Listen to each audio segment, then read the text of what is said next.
Sejam bem-vindos à TV Púlpito do Sertão Reformado.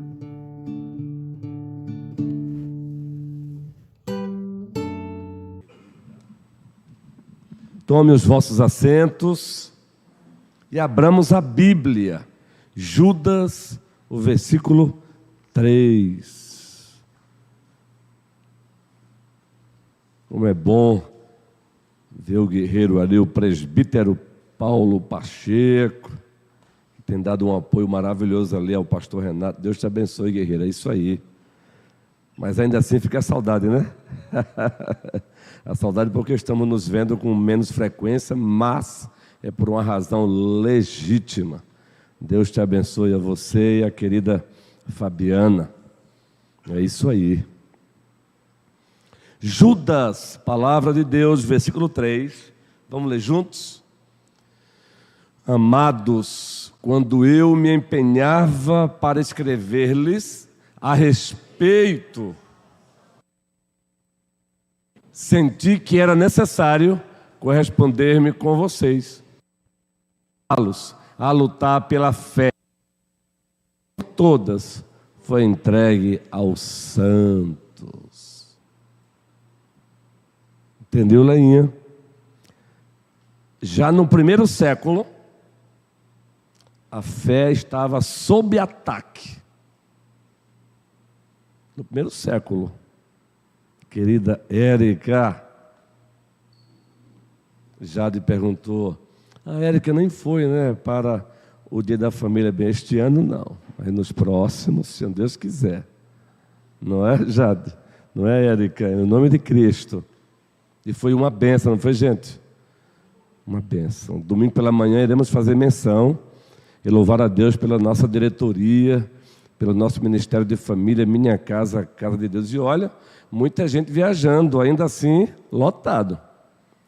Mas lá tem espaço para mais gente mesmo, muito bom. Já tem que segurar logo aquela chácara para o próximo ano.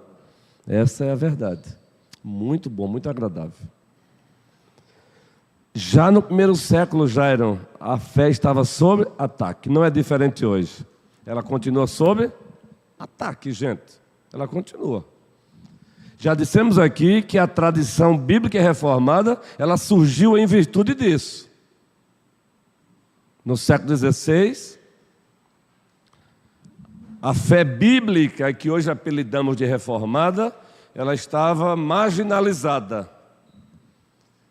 Ela estava debaixo dos entulhos do tradicionalismo, debaixo dos entulhos das hermenêuticas equivocadas, das teologias deturpadas. Por isso que Deus levantou os reformadores da primeira geração, os reformadores da segunda geração, os reformadores da terceira geração, e aqui estamos nós hoje.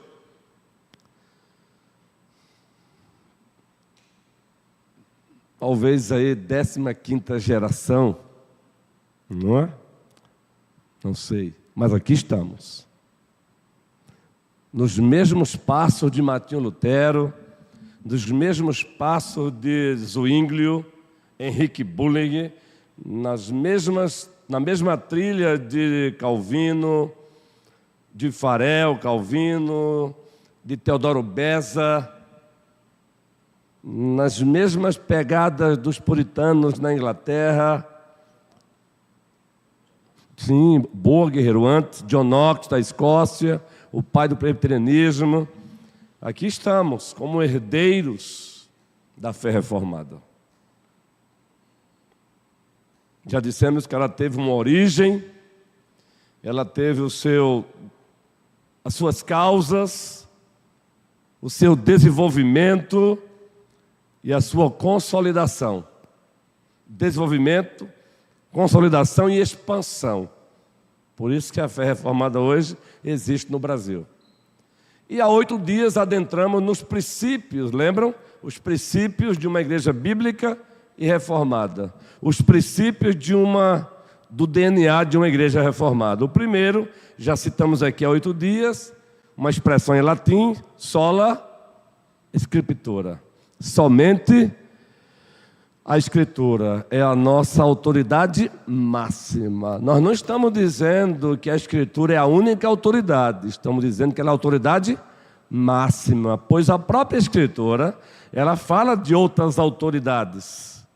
Por exemplo, a liderança espiritual é uma autoridade, mas subordinada à Escritura.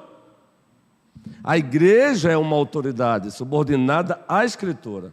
Então, a Escritura Sagrada, ou as Escrituras Sagradas, a fonte, é a nossa fonte inerrante da nossa fé. A Escritura é a nossa fonte autoritativa da nossa fé. Esse é um princípio, é um dos princípios de uma igreja bíblica e que é apelidada hoje de reformada. É uma igreja que leva a Bíblia a sério. Leva a Bíblia a sério. Na sua liturgia, temos feito isso aqui. Leva a Bíblia a sério na pregação. Leva a Bíblia a sério em todas as dimensões da igreja e da vida. E dissemos aqui que não é somente a Escritura, é toda a Escritura, lembram? Sola Escritura e tota Escritura. Toda a Escritura Sagrada.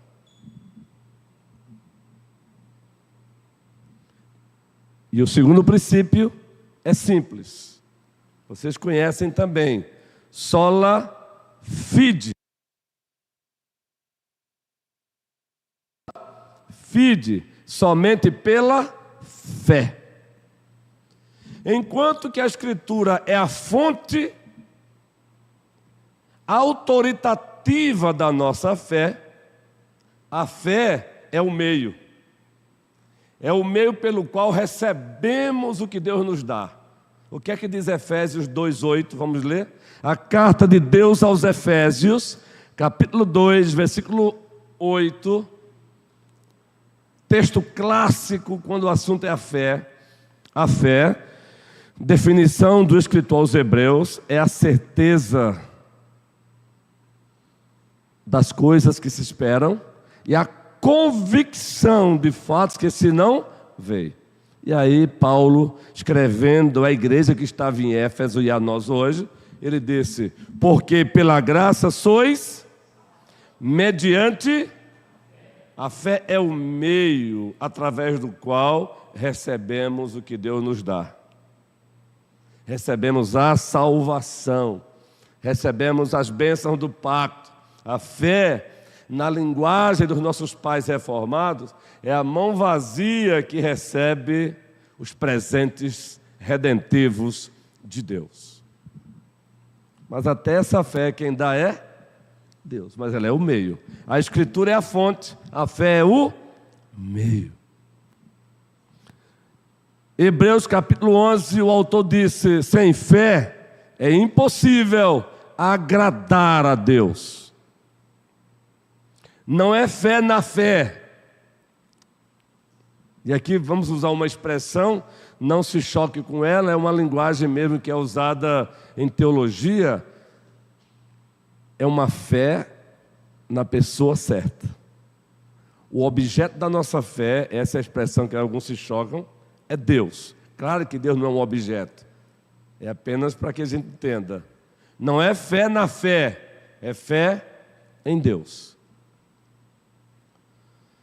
Por isso, sola fide, uma igreja bíblica e reformada entende que a fé é sine qua non. A fé é imprescindível. Sem fé, ninguém usufrui da salvação de Deus em Cristo Jesus. Agora, é fé no Pai, é fé no Filho, é fé no Espírito Santo. É fé em Cristo. A fé vem pelo ouvir e ouvir a palavra de Deus. Romanos capítulo 10. Percebam a ligação da palavra com a fé? As Escrituras, a fonte, inspirada, logo inerrante, logo infalível, logo autoritativa. Não é o que o pastor Luiz Ronilson diz, é o que a palavra diz. Cabe a mim, como pastor secundário desta igreja, submeter-me a ela. Repito, pastor secundário com muito prazer, pois o pastor primário, absoluto, é Jesus Cristo. Dizer que eu sou pastor secundário é prazeroso para mim. É prazeroso, porque o pastor primário da igreja, absoluto, inigualável, Lívia, é Cristo. Isso alegra o meu coração. Que honra ser co-pastor do Supremo Pastor Jesus Cristo. Então, a fé é o que, gente? O meio, grave isso. A fé é o meio através do qual se recebe o que Deus dá, a salvação em Cristo Jesus.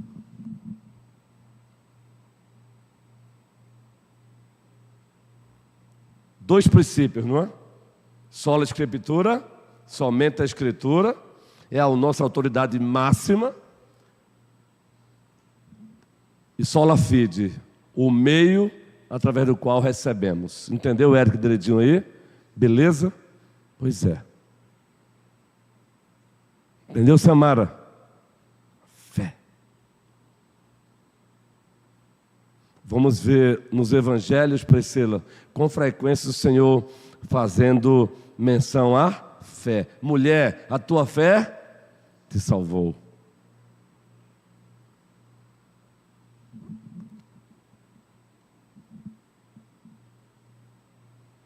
Os leprosos, o centurião, Senhor, manda apenas uma palavra, não precisa o Senhor ir lá, manda apenas uma palavra, isso é fé. Aí o Senhor Deus diz, nem Israel eu encontrei uma fé como essa. Então vejam a importância da fé, mas a fé não como causa, como meio. E não é fé na fé, é fé no Deus vivo e verdadeiro. No Deus que ouve, no Deus que vê, no Deus que fala, no Deus que age, no Deus que caminha conosco, é fé nele. Isso é princípio. A claro e evidente, quem é que não fala de fé hoje, né? Todo mundo fala de fé, mas cuidado. É fé no Deus que tem caráter. É uma fé que se submete aos decretos de Deus, aos desígnios de Deus, aos propósitos de Deus. Não é uma fé que tenta mudar Deus, porque Deus não muda, Ele é um ser imutável. Mas é uma fé que faz você experimentar as bênçãos de Deus na tua vida. Faz você degustar os propósitos de Deus para a sua vida. Faz você submeter aos planos de Deus para a sua vida, no singular e no plural. Sola fide. É somente pela fé, não é pelas obras. O mesmo texto da carta de Deus aos Efésios, depois que Paulo descreve a fé como um meio, ele não divorcia as boas obras da fé. Ele prossegue e diz assim, Wellington, tu conheces bem também, Aldino, Claudiane, guerreiro Nestor, Lourdes, estivemos juntos há pouco, não é há pouco tempo. Ele diz assim, eu vou do início, vamos do início. Pela graça sois salvos, mediante a fé. E isto não vem de vós, é dom de Deus. Não de obras, para que ninguém se glorie. Mas ele prossegue. Se alguém imaginou que Paulo iria parar aí, ele não parou aí. Pois somos feitura dele. Poema, no original a ideia de poema. Criados em Cristo Jesus, Paloma. Agora, para as boas obras, as quais Deus de antemão as designou junho para que andássemos nelas.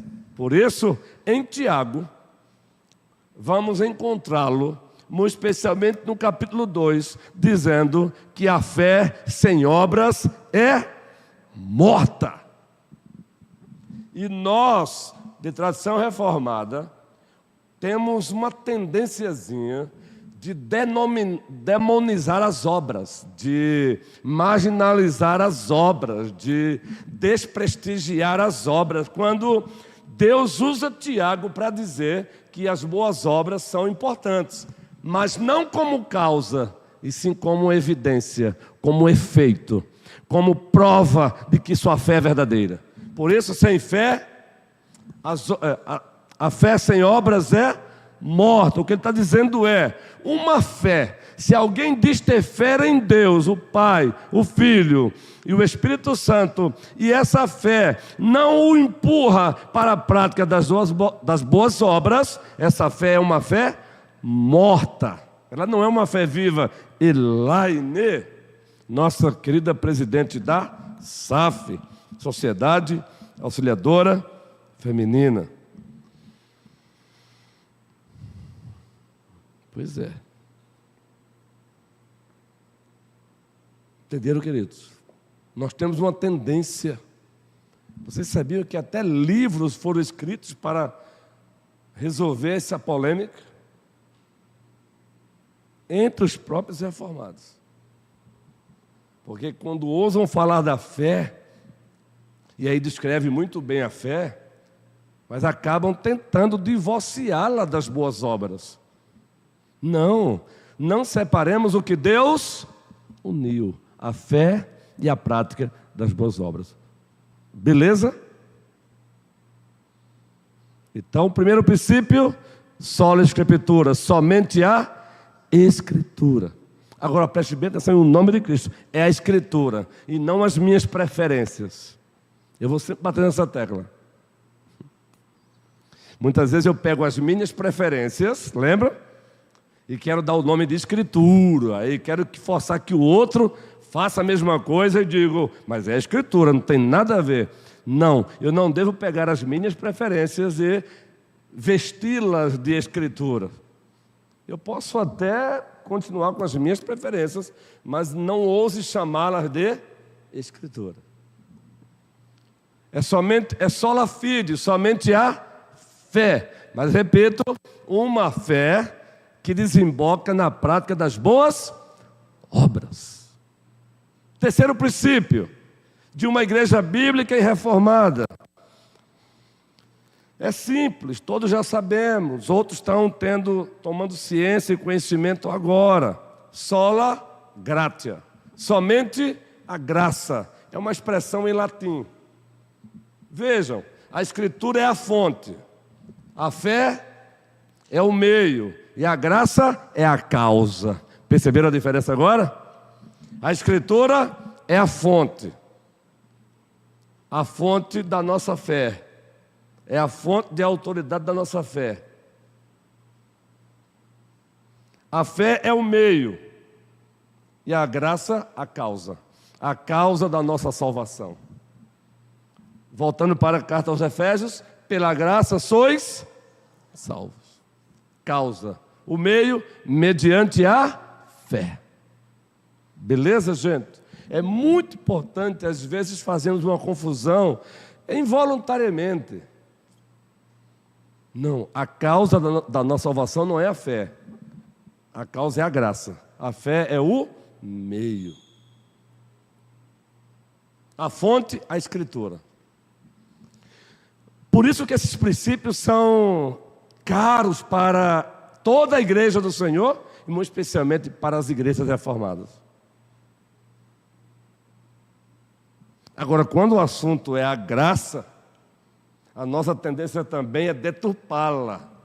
Por isso que, numa linguagem bem aportuguesada, o alemão lá, o Bonhoeffer, escreveu um livro, Graça, sobre discipulado. Eu tenho esse livro, e lá ele fala sobre uma graça chamada de graça barata. Foi ele que criou esse linguajar, uma graça barata. Porque já na sua época, muitos usavam a expressão graça, graça, graça, graça, mas da boca daqueles que saiu a expressão graça, graça, não se via transformação, não se via mudança, não se enxergava dando um passo por vez. Calma, perfeição não, queridos. Perfeição só quando o rei voltar. Então, não olhe para você, desespere, porque você lê a Bíblia e percebe distância. Se você está lendo a Bíblia e está percebendo distante do padrão de Deus, ainda bem, é o sinal de que você nasceu do Senhor. Aí você dá um passo aqui, o outro acolá. Aqui acolá dá até um passo para trás, porque carregamos ainda o pecado dentro de nós, não é? Aqui acolá damos um passo para trás, mas aquele que reside em nós, o Espírito Santo, e preside sobre nós, ele dá umas cutucadazinhas aqui acolá, não é? Aí ele dá uma cutucadazinha e você, opa, agora continua, não é? Daqui a pouco o pé para trás, em virtude das influências, do momento, das circunstâncias. Às vezes a gente passa uma semana sem ler a Bíblia corretamente, aí enfraquece, aí um passo para trás, mas aquele que reside em nós, repito, o Espírito Santo, e preside sobre nós, ele dá as cutucadas. O que é que eu chamo de cutucadas? Situações diversas. Aqui e acolá ele dá uma cutucadazinha. Sabe aquele pai que o filho está começando a fazer coisa errada no meio do povo? Ou a mãe, né? E ela faz assim. Quem já sofreu aquela beliscadazinha aqui quando criança? Todos sofremos, hein? Aquela beliscadazinha. Sofreu não, Samuel? Não, é claro. Não é? Ou então eu te pego quando chegar em casa. Não, eu te pego. Agora as cutucadas de Deus é sempre por amor. É sempre por amor. Hebreus 12 diz que ele disciplina quem ama. Ele cutuca quem ele ama. Ele dá um puxãozinho de orelha a quem ele ama. Louvado seja o Senhor quando ele puxar a tua orelhazinha. E às vezes dói. Não vamos dizer aqui que ter a orelha puxada não dói não, viu? E minha mãe hoje tem 76 anos. Não, eu não esqueço que o puxão de orelha dela era pesado, viu? Sertaneja, zona daquelas mesmo. Hoje já não tem mais força. Hoje eu acompanho ela para lá e para cá e, segundo ela, tem que ser sempre o filho mais velho, né? Dos irmãos.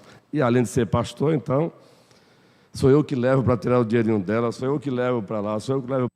Prazer fazer isso com a minha mãezona. Mas eu me lembro que, era pesado. Na minha tenra idade, era pesado. Mas sempre é por amor. Mesmo eles nos exageros, sempre foi por amor. Deus não tem exagero. É a medida certa. É a medida certa. Graça, e não uma graça barata. Recentemente pregamos aqui e falamos que temos escutado por aí até líderes usando a expressão graça, graça, graça, graça, graça, graça. Mas você percebe que já não é mais a graça segundo a Bíblia. É uma graça barata.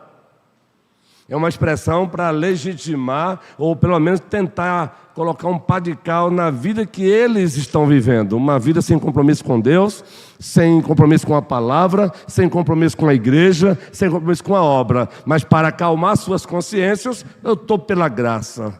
Você está por qualquer outra graça, menos pela graça de Deus.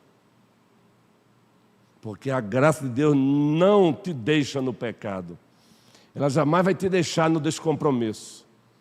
Você pode até trilhar o caminho do descompromisso, mas ele vai te buscar.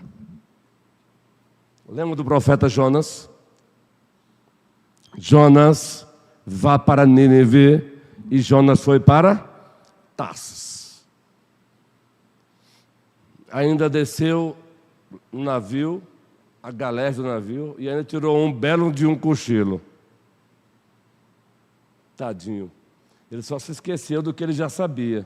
Ninguém consegue fugir de Deus. Isso é bom também, gente.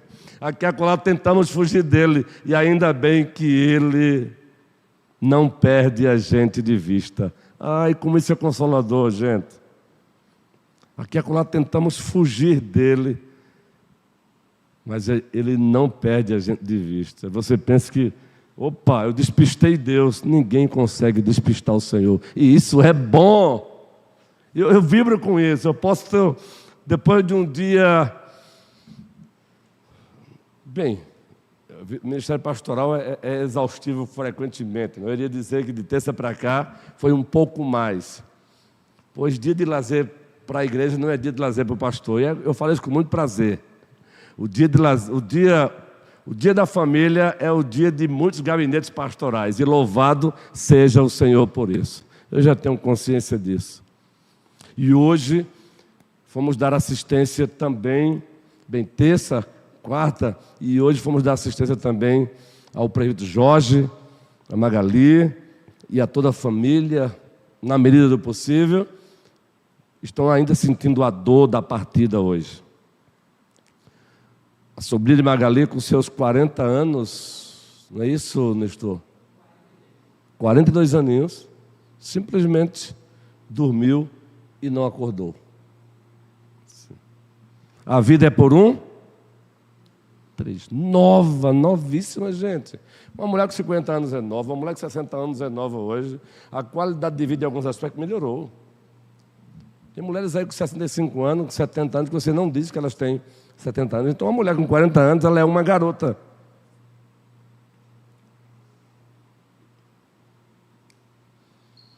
Então, a gente acaba também se exaustando, faz parte da vida ministerial, né? Eu falei para a Elaine ontem, que ela me mandou uma consulta legítima, maravilhosa, eu fui respondendo no outro dia, não foi, Elaine? Na quarta-feira, na terça-feira, não, mas ontem também. Teve um casamento na quarta-feira, estava esquecendo agora. Casamento na quarta-feira. Dia da família na terça, casamento durante o dia na quarta, e hoje essa assistência pastoral. Então a sua bateria acaba também natural, não é? Mas quando você fala desse Deus, queridos, você sente algo acontecendo na alma. É muito bom. Por isso, mesmo cansado, fale para a sua alma: eu vou. Não ceda, porque você sai daqui, ainda bem que eu fui. É ou não é? Ainda bem que eu fui. Não ceda. Existe uma expressão antiga dos reformados do passado, sabedoria pastoral. E a sabedoria foi aplicada à oração. É mais ou menos assim: ore quando sentir vontade. Segundo, ore quando não sentir vontade. E terceiro, ore até sentir vontade. É uma sabedoria pastoral antiga. E eu gosto de aplicar a Bíblia: leia quando não sentir vontade. E, gente, sem demagogia, aqui a a gente não sente vontade mesmo, não, por razões diversas, né? Mas leia quando não sentir vontade. Leia quando sentir vontade, leia quando não sentir vontade e leia até sentir vontade, porque é impossível ler essa palavra e não passar a ter vontade. Na verdade, não ter vontade de lê-la já é consequência de não lê-la. É consequência de deixá-la fechada. Mas acontece. Esporadicamente você pode amanhecer um dia assim. Leia a Bíblia quando sentir vontade, leia quando não sentir vontade e leia até sentir vontade. Congregue quando não sentir vontade. Não, corrigindo. Congregue quando sentir vontade, congregue quando não sentir vontade e congregue até sentir vontade. Qual é o problema nosso hoje em dia? Não estou muito afim de ir hoje não. O que é que a gente faz? Não vai.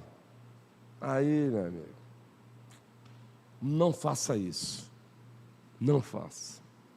No fundo, você quer ir. O não querer ir é por razões diversas. Às vezes é só um cansaço. Não é um cansaço da obra, é um cansaço na obra. Aqui é que eu me pego assim. Não cansado da obra, mas cansado na obra. E a gente confunde. Mas quando o assunto é a graça, coisa boa. Que graça. Já ouviram aquela canção? Maravilhosa graça. Já cantou essa canção aqui? Eu não acredito que o nosso Ministério de Cântico não cantou essa canção aqui ainda. Que eu lembro, não. Maravilhosa graça. É lindo, Elaine. Vou falar com o Ed para pegar essa composição. É linda essa canção. Maravilhosa Graça. Procure aí. É uma canção norte-americana, foi traduzida para o português, ela é antiga até. Maravilhosa Graça. Pela graça sois salvos. Terceiro princípio, ou melhor, o quarto.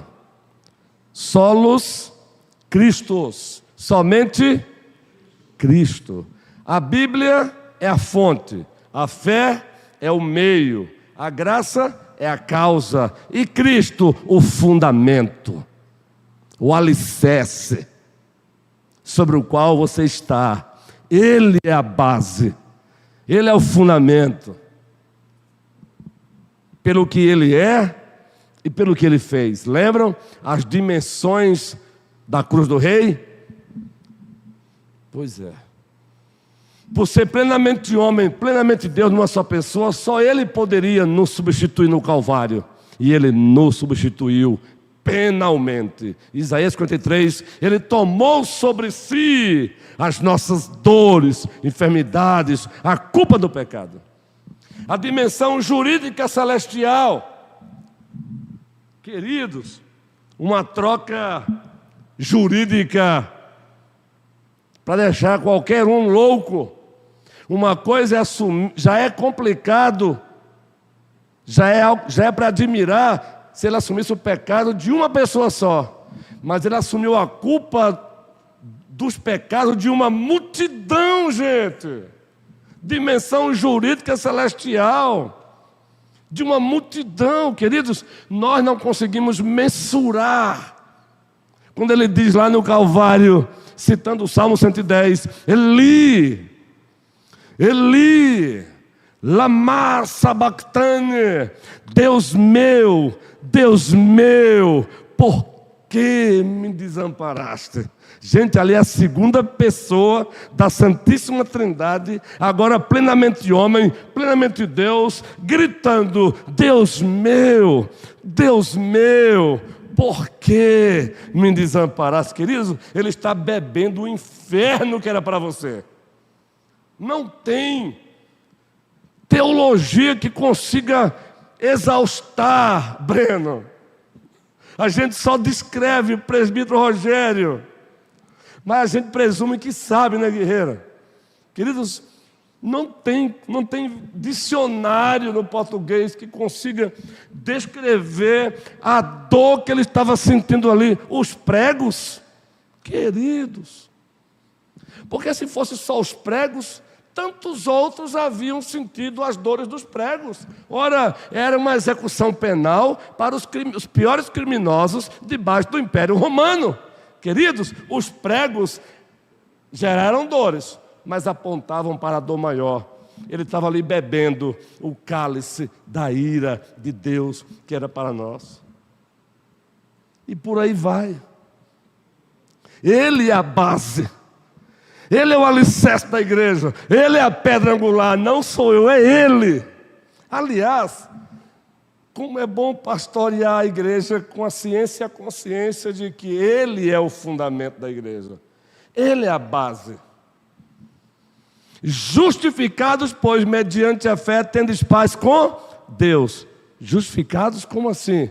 Porque Deus pegou os méritos de Cristo, a justiça sacrossanta de Cristo, e transferiu para nós. E pegou toda a nossa culpa e transferiu para Ele. Essa é a doutrina da imputação. A dupla imputação, gente. Guarde essa palavrinha. Dupla imputação. Ele pegou os méritos do seu filho que ele conquistou, obedecendo a lei perfeitamente, Elaine, e transferiu para nós. E pegou toda a nossa culpa, de todos os nossos pecados, de ontem, de hoje e de amanhã, e colocou sobre Cristo. Dupla imputação, queridos. Se você se lembrar disso, e na hora do culto, o seu coração não bateu um pouco mais forte, é porque você não entendeu um pouquinho ainda não.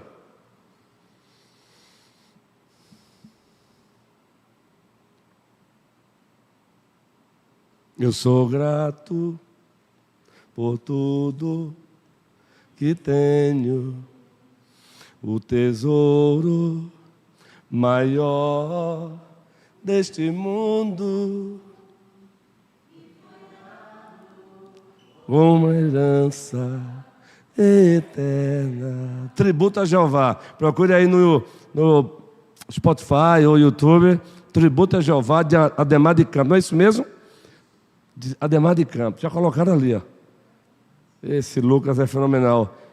Calma, já peguei meus óculos novos hoje. Amanhã irei ao doutor para ele só verificar se está certo. E sábado já estarei com eles aqui sem precisar falar disso aqui, ó. Deus é bom até nisso, não é? Que levantou os médicos. No segundo semestre, a cirurgia desse olho. Orem por mim, porque este ano eu preciso cuidar um pouquinho mais de mim também. E são ferramentas de trabalho. A boca e os olhos. Então, ore por isso. Já está sendo encaminhado aí.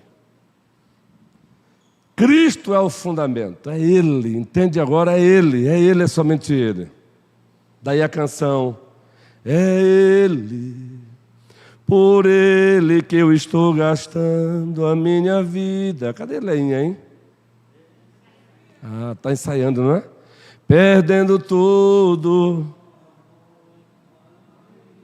dono dos meus dias, e Ele virá. Agora observem, soberano em poder, Ele virá, e o governo está nele. Conceba a sua recompensa, Ele virá, gente, é Ele. Olhando sempre para Ele, firme, Hebreus 12, olhando firmemente para o autor e consumador da nossa fé, Jesus Cristo, Hebreus capítulo 12, logo nos primeiros versículos. E por último, para a aula de hoje, para a mensagem de hoje, para a ministração de hoje, só lhe deu glória, somente a Deus toda glória. A Bíblia, a fonte, a fé, o meio, a graça, a causa, Jesus Cristo, o fundamento, e o só lhe deu glória, a finalidade, o fim principal, somente a Deus, o Pai, o Filho e o Espírito Santo, toda a glória. Aliás, o aniversário da igreja começa agora, não é? Sábado e domingo. Quem é que viu a postagem hoje no grupo da igreja? Qual é o tema? Igreja, o farol de Deus no mundo. E já passamos o subtema, já faz um bom tempo, para o pregador. Subtema do sábado: o farol da verdade no mundo de mentiras. Vai ser benção, hein? O farol da verdade no mundo de mentiras. Subtema de sábado. Domingo pela manhã, nós teremos o farol do Evangelho no mundo sem Deus. Será uma bênção também. E vamos encerrar com chave de ouro, domingo à noite, o farol da glória de Deus no mundo de idolatrias. Eita, que bênção! Quando passamos esse roteiro para o reverendo Juan, ele vibrou de lá, de eita, que responsa! Amém! É para a glória do Senhor. Só lhe deu glória, somente a Deus, toda a glória. Agora é bonito pronunciar isso, né, gente? O desafio é viver isso. O desafio é viver isso.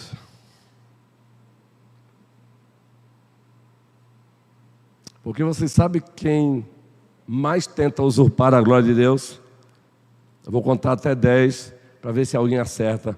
Quem mais tenta usurpar a glória de Deus? Vou contar até 10. 1, 2, 3.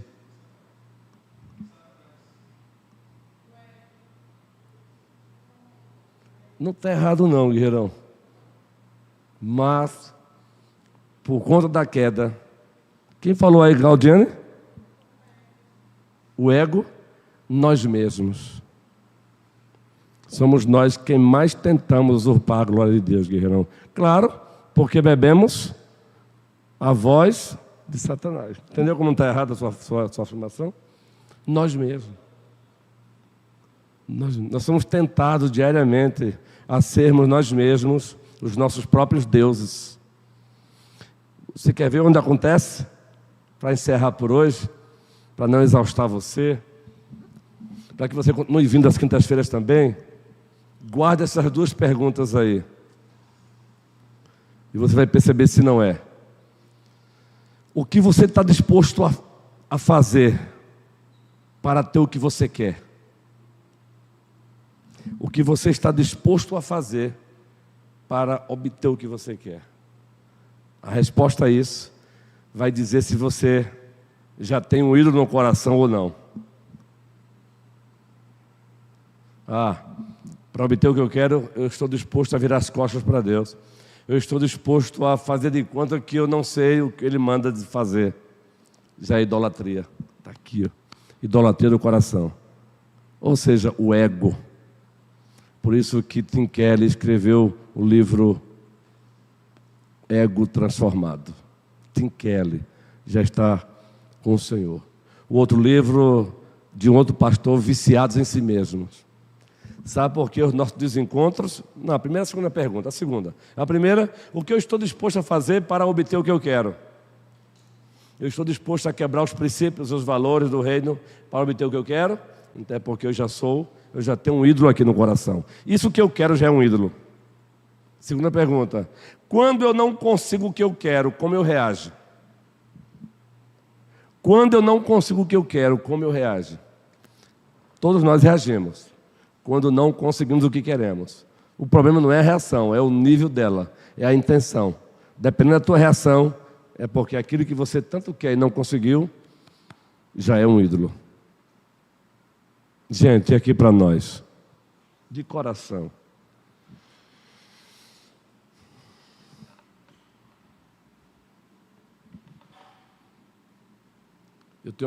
Eu tenho acompanhado as ovelhinhas de Cristo por esse Brasil afora e aqui em Petrolina. Quando eu me deparo com as ovelhas quase que desistindo de caminhar com Deus, e as razões que têm levado a isso, você fica sem acreditar. Que fé frágil.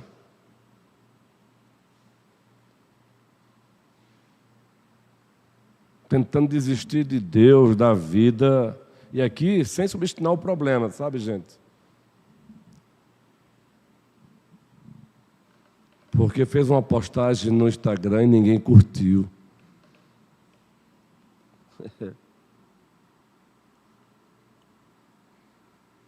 Gente, você pergunta assim, que fé frágil, Elaine.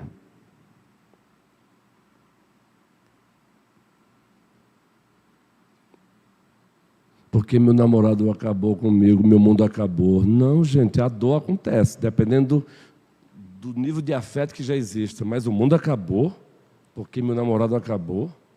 Ou porque minha namorada acabou? Que conversa é essa de que meu namorado é meu porto seguro? Seu porto seguro é o Deus, o Pai, o Filho e o Espírito Santo. Seu namorado e futuro esposo é uma bênção. Mas seu porto seguro é Deus, o Pai, Deus, o Filho, Deus, o Espírito Santo. Eu brinco aqui, eu já brinquei, é sempre brincadeira, mas eu brinco com já das vezes, já. Se eu partir com um ano, minha filha, você já está encantada por outro servo de Deus, não tem nenhum problema, totalmente liberada. Gente, é só para ilustrar. Romanos diz que está liberada, né? Se caso eu partir primeiro, para casar com outro, com um homem crente, que vai fazer ela feliz. Quando ela inverte para mim, eu falo, ninguém mais quer casar comigo não, já. Fica tranquilo. Quer não. E quando sabe que é pastor, ninguém quer não. Tem certeza que quer casar com um pastor? Tem certeza. Mas, gente, é só para ilustrar o seguinte, queridos, quem é nosso porto seguro, guerreiro? É Deus o Pai e o Filho. Eu não estou desprezando os afetos. Entende, gente? Não estou desprezando. Eu não estou dizendo que não dói, não conseguiu o que você quer. Não é isso que eu estou dizendo. Agora, tem certo um like.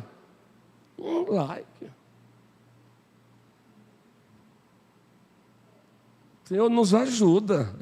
Tem de piedade de nós. Queridos jovens formados, com 20, 22 anos, você conversa com eles, minha vida está sem sentido. Formados com...